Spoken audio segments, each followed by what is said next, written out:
Welcome to the first pod. Let's do it. Playbooks and Portfolios. Yeah. I'll be honest with you. First pod, we knew there would be hiccups. You should see the gadgets that we have behind this thing. We've got a crazy setup. There's a camera, which the camera took a ton of work in the first place. Yeah. But Start the day off with a pod. rip a pod We're to excited start. about this, though. Here we go. But anyways, appreciate everybody for logging in. We've been wanting to talk on a podcast for a while. There's been a lot happening. I think that a lot of people have heard our story one-off, maybe never just straight up. And I think, honestly, we've gotten conversation after conversation of people saying you should just do a podcast just to put the media out there. And we're finally doing it. Yeah. Calling it Playbooks and Portfolios. Goal of it, honestly, is to showcase every athlete and their ability to not only play the sport, but I think that it's cool, especially, I mean, we have a group now of over 1,000 professional athletes, and it's so cool to hear their different portfolios and what they're doing off the field more than anything. Yeah. No, and well, I think first let's give some background on what we've been up to for the last, call it year and a half now. Has it been? Yeah, year and a half. Year and 2-3 months. I mean, honestly, we could just talk about what we have going on first and foremost. Yeah, let's do that. We'll start there. From a venture perspective, just a private investing perspective, first and foremost, Happy Dad. Yeah, we invested in Happy Dad. We invested in Happy Dad. Shout out to the Shahidi brothers. Shout out Kyle. Shout out the whole staff over there. It's really cool to see them continue to build. Crushing. They're absolutely crushing. And it's really cool. I mean, that was our first SPV. Yep. And one that we're really proud of. Mr. Beast. Yeah, Mr. Beast. We got to raise some money there. We won't name names, but we got a ton of different guys involved. Yep. And continuously, I think that Mr. Beast just continues to show up everywhere. Super happy about that. He's crushing. He's making a financial bank. Yeah. He's doing philanthropy as always. He is.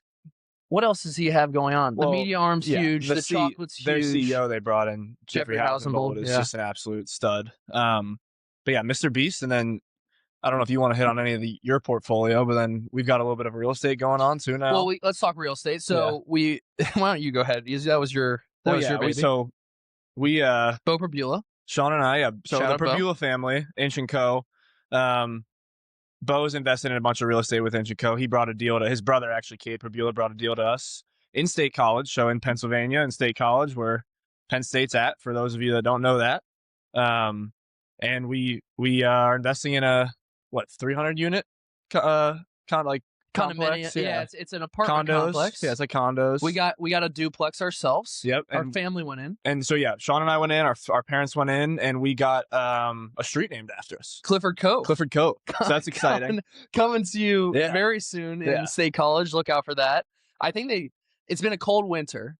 We got the update yesterday. Yeah, they sent us an update yesterday. They're breaking ground here, I think, in May or June. Yeah. But it's been a cold winter. Specs it's been hard are good. Approvals are there. But everything looks good on that front, which is exciting. Yeah, that was cool. I did personally a couple private equity deals. Nothing super flashy, not like a Happy Dad or a Mr. Beast or anything, but a couple private equity deals. Glenn Argenbright, Quake Capital, got his fund. That was about 2 years ago now. The man that kind of got the ball rolling for us here. With venture. Yeah. Glenn, shout out to Glenn, shout out to Quake Capital. And then last but not least, I mean, are we missing anything? I feel like, hold on. That Happy Dad, real estate, Mr. Beast. Yeah. A couple of your private investments and private investments. Yeah. Neural Earth. Yeah. Another one that I'm super happy about. They have deals with satellite companies in space, take pictures of the ground, and then they can underwrite for insurance companies what's high risk, medium risk, low risk. Yeah. Yeah. Well, so we got a lot going on. That's just some of the investments we made. We've obviously got the fund, and that's something we're going to dive in a ton about. That's a big part of it, not the whole point, but we've got a lot, and we're going to hit why and what we're doing and kind of the main thing we've been working on the last year, which is the fund. But let's talk a little bit football too. We're down here in Bonita Springs. I'm training for the NFL draft, which is awesome. Training at the local gym, CTP, which is great. Been good. Shout out Anthony Tumbarella. Hell yeah. And good crew, good group of guys. Myself, Sean, got some other, obviously, AJ Dillon guys. Tyler Warren. Yeah, my Bale Inspector, one of my best buddies, we got a bunch of Hudson, guys. is training with me, but that's been great. Feeling good. Yeah. Pro Day's March 18th, and then you're down here doing the off season, so that's been great. Going into year 4.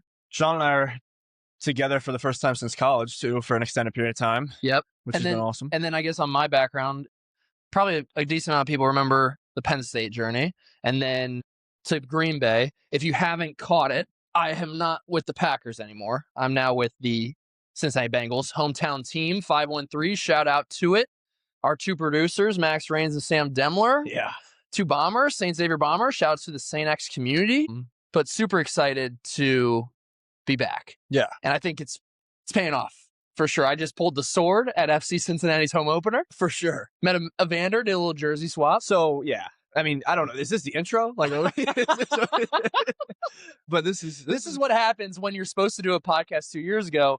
You say you're going to do a podcast, word vomit and then you word vomit because you're just spitting out everything that's happened in the last year and a half, 2 years. So yeah, let's that's a little bit of what we said we've been doing in the last year and a half. Let's dial it back. Let's talk a little bit kind of why we're doing it, how we started the fund, and what we're kind of been working on for the last year in the venture world, specifically with New Era Fund, Clifford Capital. New Era Fund 1. The goal ultimately was after Liam and I had our stint in business in our college career, we then came out and we saw a lot of innovation, a lot of sports tech, a lot of human health, human performance companies that we just thought, man, this could be the future. Think of your Oura Rings, your Normatex, your Whoops, Hyperice, all these different companies that have gone through the sports lens, gone through facilities, and ultimately came out the other end into consumer, healthcare, military, industrial, you name it. And it's just amazing because you're really seeing a complete shift, in my personal opinion, on how sports is being done. You used to see it where players just shut up and play. You had teams that were just teams. They didn't think about anything else but the revenue that was coming from the ticket sales and the merchandise. Now you have Super Bowl ads going for $10 million. Production that's 20 million viewers a game.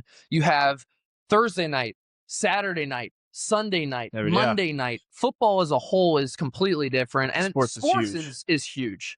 I guess to give a quick background on the story. So we do a venture fund, specifically investing in the best and brightest founders in this industry of sports adjacent assets, where they are able to use their platform in sports to then come out of the sports vertical into whatever it might be. Those categories that I named earlier: industrial, military, healthcare, you name it, and scale that way. And that's where we see the venture part of it. We see obviously the AI part of it, the application of AI and hardware and tech, consumer goods. The list goes on and on. We have 5 in our portfolio. No doubt, yeah. And so we jumped into that space, like I said, probably a year and a half ago now. Yeah. Not knowing a damn thing.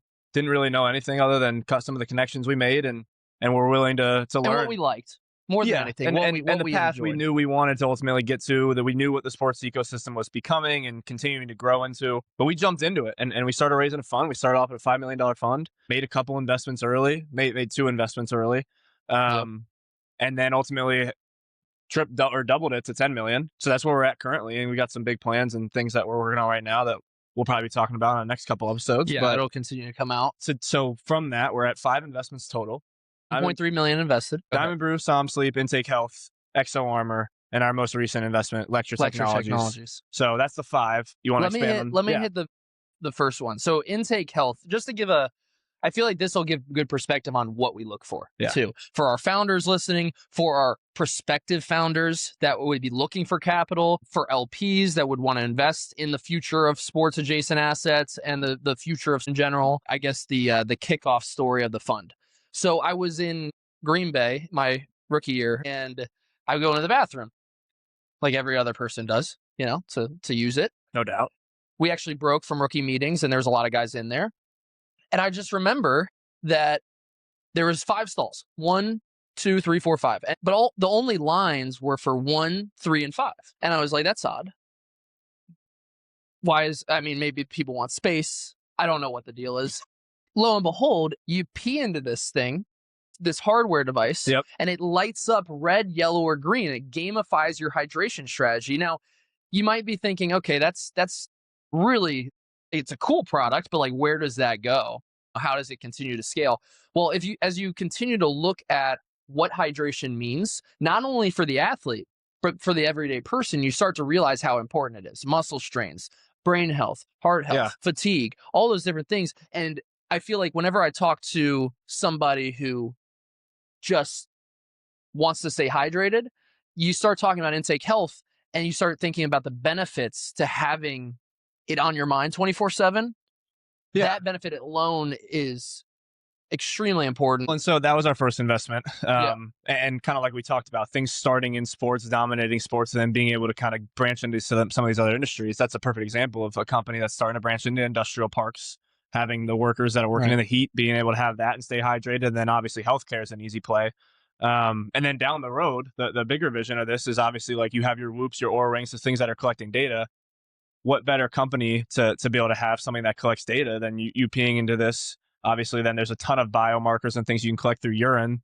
Our vision of it, and the founder Michael Bender's vision of it, is to be able to collect all these biomarkers and then ultimately have all this data to tell you your deficiencies, rhabdomyolysis, gout, all these things you can track through urine to better your health and kind of be your Whoop. But rather than wearing something on your wrist, you're doing it every day and peeing. So that's a super exciting one. Something you do every day too. Every day. You're not missing that. No doubt. It's the first thing you do every day.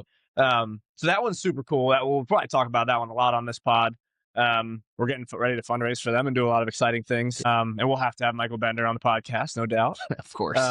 But this podcast isn't just about peeing. We're not just going to talk about urinating. So that's one of the portfolio companies. And obviously we have the other 4.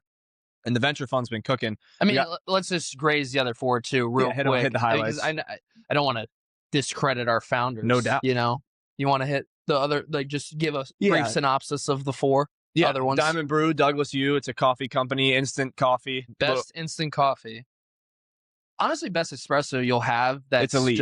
It's all time. If you're looking for something to do, go on TikTok, find Douglas U's page. He's on there now, no doubt. He's on there 24/7. He's on there 24/7. Selling the product, and he's crushing. He definitely will have Douglas on. Som Sleep is our other CPG company that we invested in. Abdul Khan, another just kick-ass founder. Take it every single day. I take Som Sleep every. Isn't that crazy? Almost every day. I take it every day. Yeah, it's great. It's got 3 grams of melatonin. It's got GABA, L-theanine, magnesium, and you take it right before bed. In 20 minutes, I promise you'll be out like a light. Yeah. And you sleep like a baby, and you wake up, not to trash any companies, but you wake up and you don't feel groggy at all. Unlike some companies that you might feel a little groggy when you take some of these sleep supplements. So, and let me also get this out before we hit the other 2. This is not an endorsement like, oh, we're getting paid to do that. Actually, we put money behind it. Oh, yeah. We are not getting paid to do it. We do it because we believe, in the founder.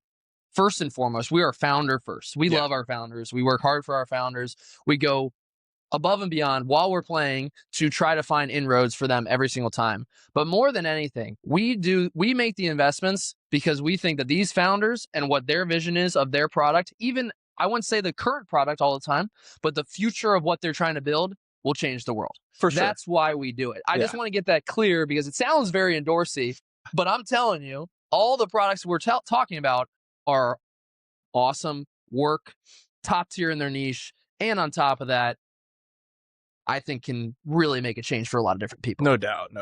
And so that's 2. 3 is Intake Health. We talked about that one. 4 is Exo Armor. Joe Bingold's the CEO there. Top 5 by SBJ of Tech Company of the Year. Yep. From an innovation standpoint, they're crushing. Innovation. They just closed the round. We got in on their last round a little less than a year ago now. But athletes are probably familiar with that one. It's a 3D printing company. If you have any weird breaks, injuries, finger breaks, need a rib pad made specifically for you. Sean has a story there. But they basically on site at the facility will print out the 3D brace. You scan whatever body part you need scanned, and then they'll print it on site, and then you can go out and get back to play immediately. Only company that can print on site. Yes. That's a big thing. Yeah, and they have application, obviously, crushing in sports, but have application to military. Healthcare is obviously a huge play. And let me just hit the quick story. So similar to your Intake Health, if everybody remembers my Penn State fan base, 2021 Iowa, I hate to bring that game up, but I broke my rib in that game, and I needed a brace specifically for my body to continue to play the rest of the season. Exo Armor was the company that did the brace. In 2021, we make the investment in 2025. Crazy. Really crazy. I know. And I met with Joe, the founder, a month into starting the fund, and we invested probably a year later, which is also pretty cool. He stuck with us the whole time. Had a lot of questions. Long diligence process we had. Yeah, so Exo Armor, to finish, if we did this is pod 1, man. We're working through kinks left and right. Thank you. Shout out Sam Demler. Let's just give a shout out to the whole team here. First and foremost, the backhand group. Sam Demler and Max Rains, both in my wedding, both St. Xavier Bombers from my high school. They're the ones that Cincinnati. got us to do this, basically. Sam texted me 4 months ago and was like, the content you're putting on your Instagram, like my private story and all the different deals that we're doing, you need to do it. You need to say something out loud. And I was like, okay. For sure. He went to the drawing board for about 2 months. And then Max hit me up. Similar ask, thought that it would just be cool to do a pod in general. I was like, well, you're not the first one. Sam said something as well. And now we have a team. So shout out to the boys in the back end. And I say that because it seems like we had our first technical difficulty. So our fifth investment and final one, Jake Henry. I'm founder of Electra, guy out of Harrisburg, PA. Just an absolute beast again of a founder. Young dude, similar-minded to Sean and I, and we met him. He drove down to State College to meet me and try out his device. But what his product is, it's KT tape with a STEM TEMS unit. So if you're familiar with STEM, it helps with recovery, with warm-up, activation. He's got an app that connects to it. So you have the KT tape, you pop the TEMS unit on wherever on your body. You go on the app and you press the button and it'll start warming you up, doing it for recovery, whatever it may be. Good for injuries, good for prehab, rehab, all that stuff. He's going to crush. We're excited about that one. So that's our most recent one. That's the portfolio right now. And quickly, when we make these investments, I want to make it clear too, this isn't like we like the product, we think it's good, we think it's different. The diligence we have is extremely in depth. I'll put our diligence process out, the way that we vet companies up against anybody. I appreciate all 5 founders for a lot of reasons. One of the reasons being they put up with how we're not like a typical venture capital fund where we're just going to write a check. Yeah. That's one of the things we're proud of. We go into deep diligence, quantitative, qualitative.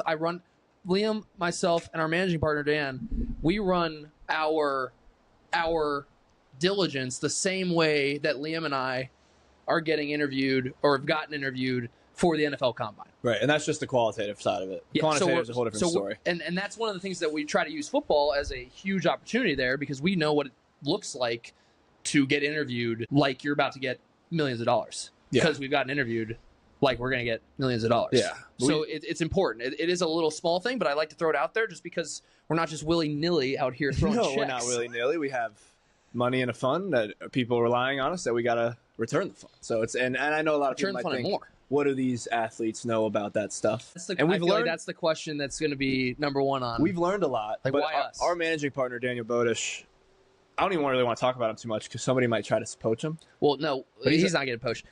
He'll be on the pod. He'll be on the pod. Let's just shout him out, and then we'll have him on the pod, and you'll see. Maybe we'll do a pod where he just pops up his Excel spreadsheets and takes them through everybody. That'd be the least viewed one, but Lieutenant Dan. Lieutenant Dan. So that's the portfolio. That's the 5. That kind of, I think now, from when we started this pod and I said, where do we start and what we've been up to for the last year, that's kind of what we've been up to the last year in a nutshell. That was like 25 minutes. Yeah. That's our portfolio when we talk about New Era Fund. You guys will hear it all the time on this podcast. But that's the New Era Fund. It's growing. It's set up to be 12 to 15 portfolio companies total. Yep. As of right now. So we've got 5 in after just about a year, so we're right on track from a deployment standpoint, and we're learning every day and we're growing every day, which is awesome. We're just finding the most, kick-ass companies. They're good. The founders are real good, and change the world type founders, change the world type ideas, and change the world type products. Yeah, every day. You want to shift gears a little bit? So that's the fund. Now you took a pretty cool trip recently. Do you want to get into that? Why don't you set up how we got that? Because I went to Qatar with Dan. Yep. A lot happened there, a lot to unpack.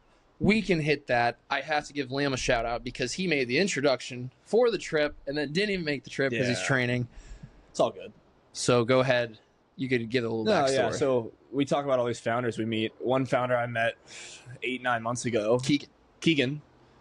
Another Chill Shark. Chill Shark's his company. One of my favorite founders that we have. He's the man. He's the man. The man. But I met with him just it did an intro call just to talk about his company. And after we got off the call, he shot me a text and was like, hey, have you met this guy from Penn State? He's like part of the royal family or something. And I feel like he just seems like you should probably connect with him. And I was like, no, I haven't. So that was kind of that, honestly. And I was like, yeah, I'll definitely connect with him at some point. We're so busy. So it kind of just, that was that. And then fast forward a few months later, I hit him up and I'm like, yo, you didn't ever connect me with that guy. I'd love to connect with him. His name's Fahad Al-Kabi.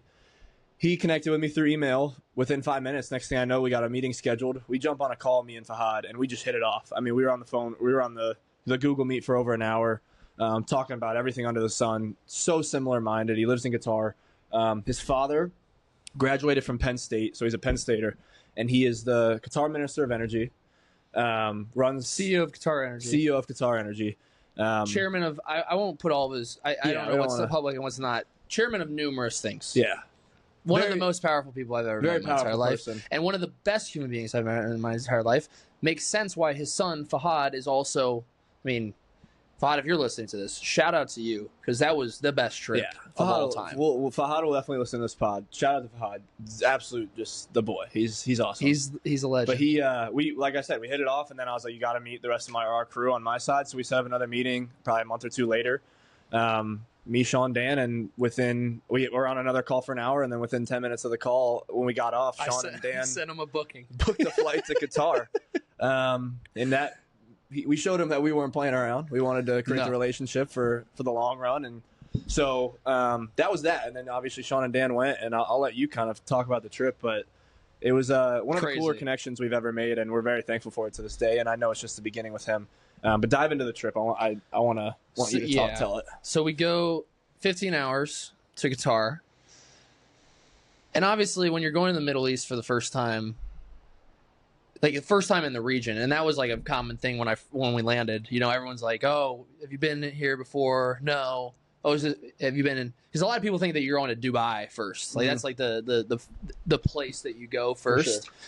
And they were so happy that Doha, Qatar, was the first spot. Was the first place. And I'm happy too, because I mean, I'm sure we'll go to Dubai eventually here, but Doha is unbelievably beautiful. Unreal scenery. The architecture is insane. People there are some of the nicest human beings. Extremely safe. They remind me of Wisconsinites, but in the Middle East.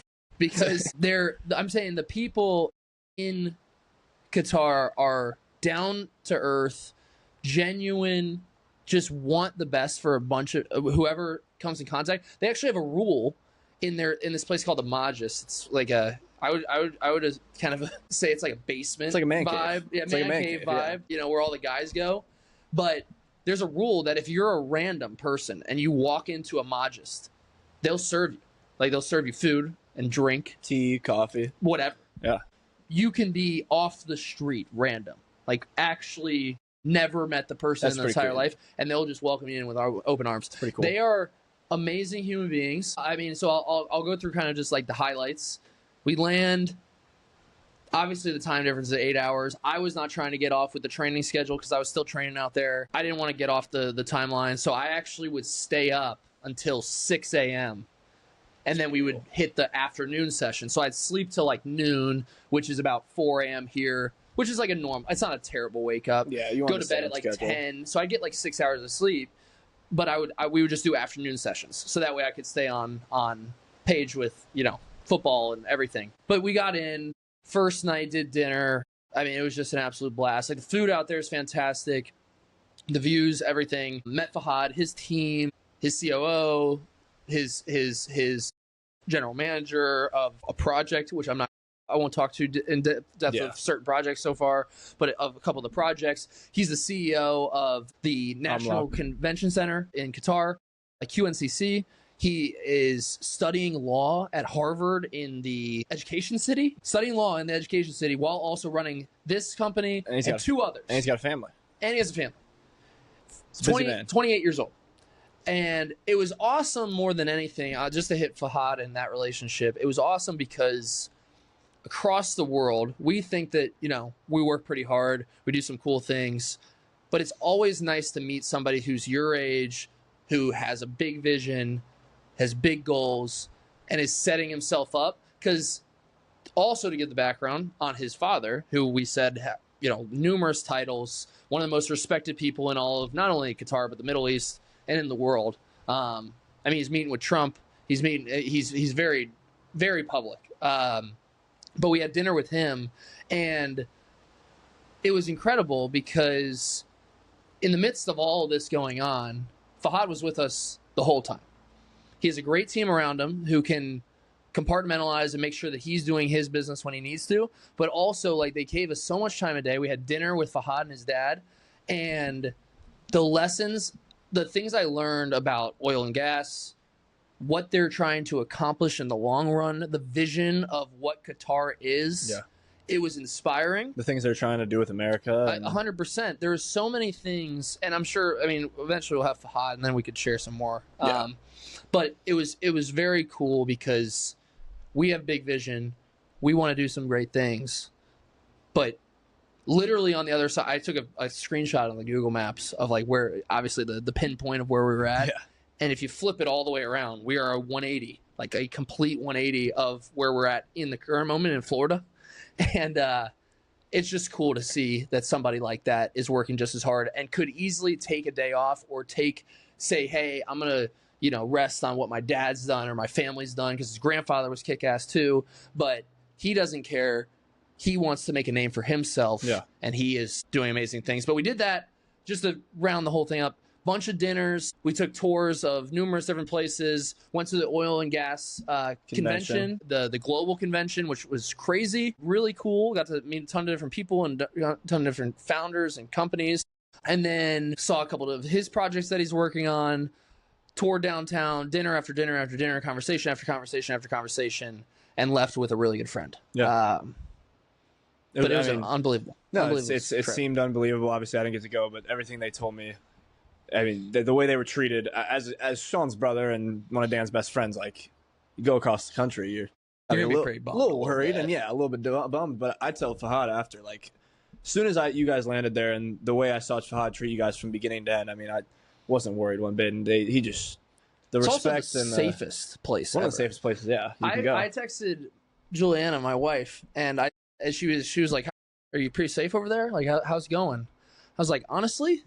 Because I think she was in Philly. And I was like, I'm more worried about you. Yeah. Yeah. Man, oh man. Yeah. Like the story that they always tell is like you could leave your phone on the ground. Now there's cameras everywhere, which plays into it. Different. Which is your own perspective if that's, too much for you or not. But, we talked about that kind of things. But more than anything, I thought that it was safe because you could leave your phone and you could leave it there for 2-3 hours and come back and pick it up from the same spot. Touch it, which is a fun story. So that was obviously awesome. We're grateful for that connection, and that's just the beginning of Fahad's relationship with us and everything we got going on. Definitely much more. We got some big projects that we'll be talking about pretty soon. Timestamp this because in this moment we will do a pod in Doha. Yeah, for sure. We're gonna be going back numerous maybe times. Very soon, but definitely back a lot. So there's a lot of exciting things on the forefront there. I don't know. Do you want to quickly personal life? Do you want to hit? Sure. There? Yeah. A lot's happened there too. I guess in the last 2 years, I got married.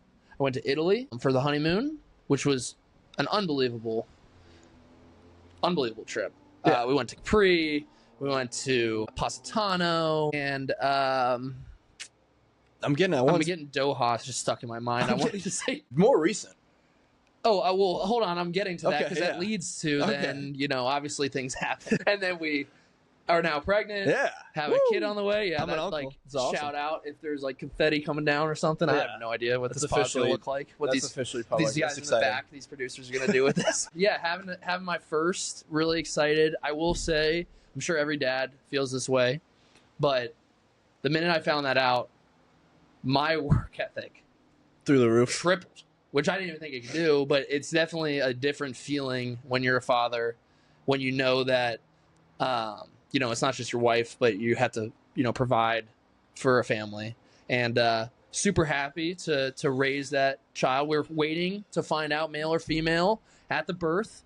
But no matter what, a newborn's newborn. We're praying for a healthy baby, and we're putting them in a family that has great core values, morals, faithful, and we're excited about it. There you have it. So that's I guess the most personal. Yeah, I mean, you skipped the whole trip and that kind of stuff. I was more so getting at that only thing. Yeah, you talk about the wedding and stuff. Cool, yeah. But yeah, that's personal life for me. Yeah.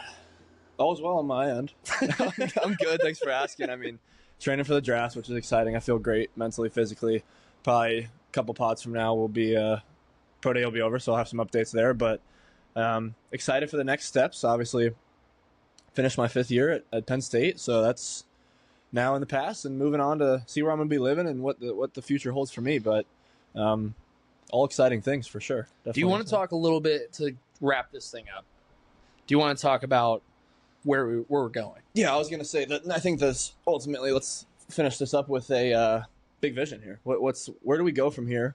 Obviously not just with the podcast, but like with the fund and the vision of kind of this whole first podcast, we wanted to lay out kind of everything we got going on. So I think let's hit high level. A lot of word vomit and a lot of stories. But more than anything, we formed Clifford Capital. And Clifford Capital is super important to us because we see it as our legacy, not only because it has our last name on it, but we see it as a legacy for all the people that we work with from here on out. We've learned a lot. We started in the entrepreneurial game 5 years ago. We've been thinking about it for a decade now. We've done odd jobs here and there, always been entrepreneurs, always loved this game. But when we established Clifford Capital, we thought about the bigger vision and what we want to accomplish. And I think, obviously we want to change the world. We want to invest in the best founders. We want to make money. We want to grow our investment pool, all those different things. But I think for me and when I think of what Clifford Capital looks like in 10, 20, 30 years, it's a global firm and one of the best in the world when it comes to sports investing. And I think that sports as a whole in the ecosystem is not the sports that you think of a decade ago or even 5 years ago.